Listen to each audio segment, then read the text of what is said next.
December 13 this year marks a historic occasion for the country. On that date, His Royal Highness Tuanku Sultan Kedah Darul Aman, Sultan Abdul Halim Muazzam Shah, Ibni Almarhum Sultan Batli Shah, will ascend to the throne as the 14th Yang di-Pertuan Agong. It will be duly Tuanku's second reign as a king, making Tuanku the first Sultan to do so. We are in Alustah, Kedah, speaking with Tuanku's daughter, Her Highness Tunku Panglima Besar Datuk Sri Tunku Putri Intan Safinas. I think even as a child, being Tuanku, my parents were always happy to allow me to play, and as children should. And playing with kindergarten friends, having birthday parties in the palace grounds at the old Istana Negara,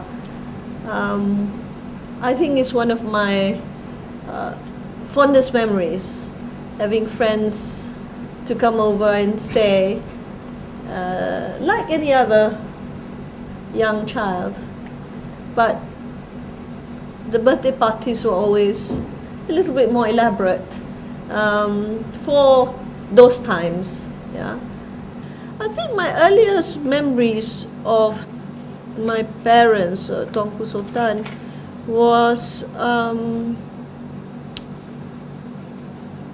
I think in a casual, probably casual setting at home, like most children, whether it be at going out to a sporting event, or having a lot of family over. You know, our extended family is very big. So I always remember from even a young age, there are many many gatherings, kanduris, weddings, people, relatives, aunts and uncles, always, you know, being around in the istana. I remember from those times was that there was the seriousness of the role that they played, that it was really a big transition from Alustah to Kuala Lumpur. And the gravity of the situation, I felt at that time. There were always the late Prime Minister Tun Razak and the late Tun Dr. Ismail and cabinet ministers coming to ngadap, brief Tuanku. And I later learned that, you know, this was a very sort of tumultuous time in our history, in 1970, having just gone through the 1969 riots. In those days, we used trains a lot. Kereta api Tanah Melayu, going from to Ipoh, to Seremban, to Johor, on state visit, because Yang Tuan Agong visited every state within the 5-year period. So we would take the train, and that was very exciting, because we had the government had a state royal carriage, which was quite fun for a child, and also the travelling on naval boats. Tuanku Sultan is very committed to his responsibilities of being Sultan and being in that leadership role. It is a sense of fulfilling expectations, which is, I think, what's important to him. He understands the responsibilities of monarchy within a constitutional setting, I think, very, very well. And always tries to remain above bias or politics. So he understands that separation of powers and the duty is a very important thing, that you symbolize not just a government, you symbolize, you also represent the whole country. And the whole country is made up of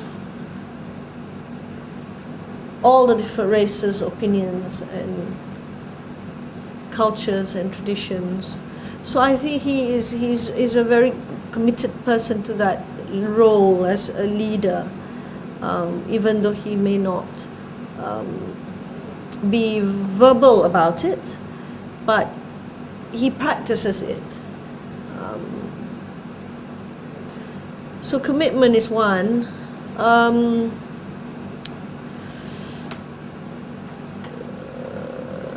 He's also committed, you know, we have had to cut short holidays in order to fulfill an event in Kedah, you know, come back from overseas to make sure we go to a speech day. He goes, makes a speech day. He has gone on functions even though he's not felt very well on that day.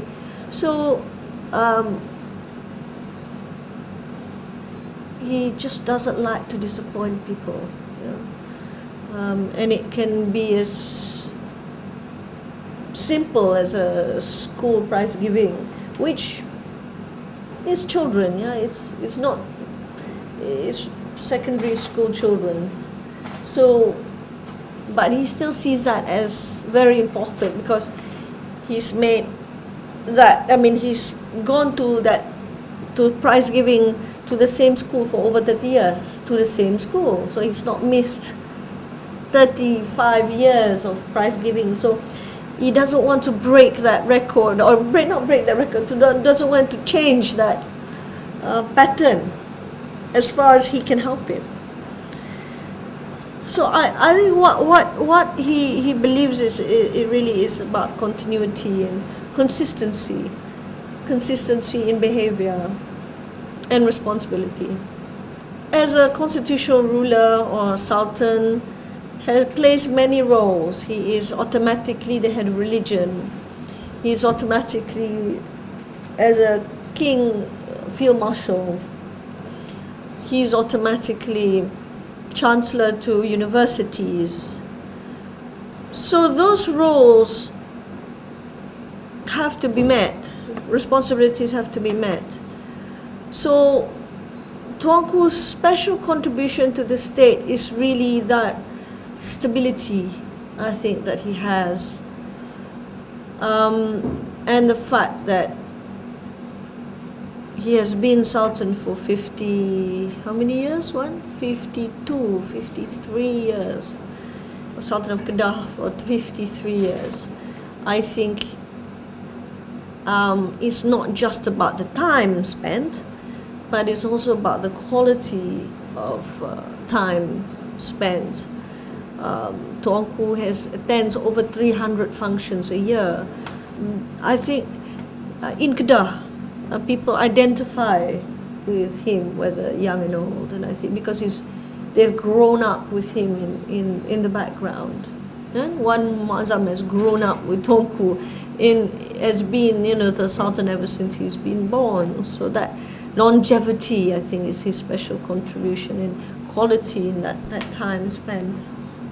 He loves sports, yeah. So it's always been about golf. In the older day, it used to be billiards and snooker. Very good snooker player, very, very good billiards player. Yeah. So because my grandfather was also very sporty, he loved tennis and golf. So I think that's part of our interest. So relaxation through golf and sports. Photography, you know, he's very interested in it. He used to take really nice, develop his own photographs. Tuanku Sultan and my late mother were also very keen on music. My late mother played the piano and the organ and the xylophone. Tuanku Sultan used to sing during more casual settings, before karaoke, well before. Music is very much part of our family punya interaction.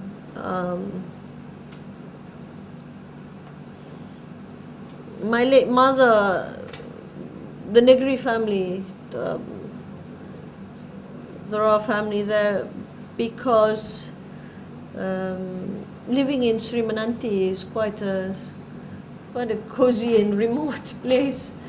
So I think they relied on sports and music, the children when they were growing up, to sort of entertain each other.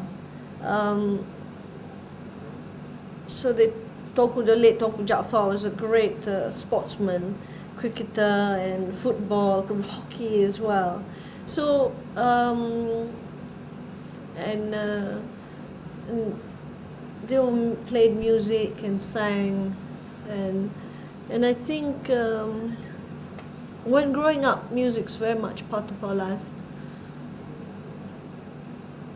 You know, I studied the piano and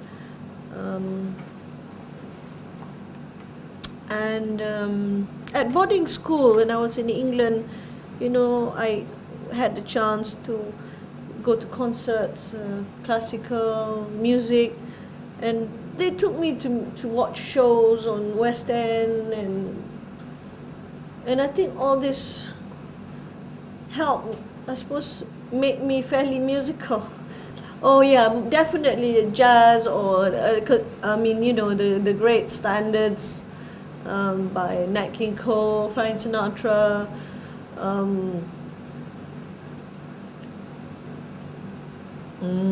Dean Martin, you know, that era. Yes. It's you know, part of his early years, and I think it's still one of great pop or great songs that really last. Piramli, of course, Piramli, and enjoys traditional music, keroncong, joget. So Tuanku also supported traditional music and dance here in Kedah. Tuanku Sultan is a very wise and deliberate person, and he feels his responsibilities very deeply. Even though he may not be excessively vocal in his vocal, but he actually takes on board the responsibility very, very seriously.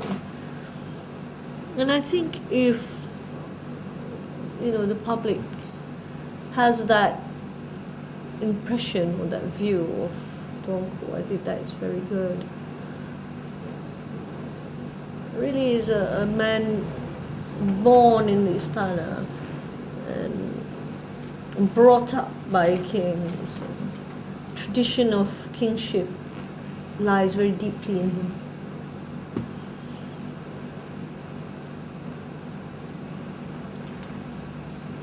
So, you know,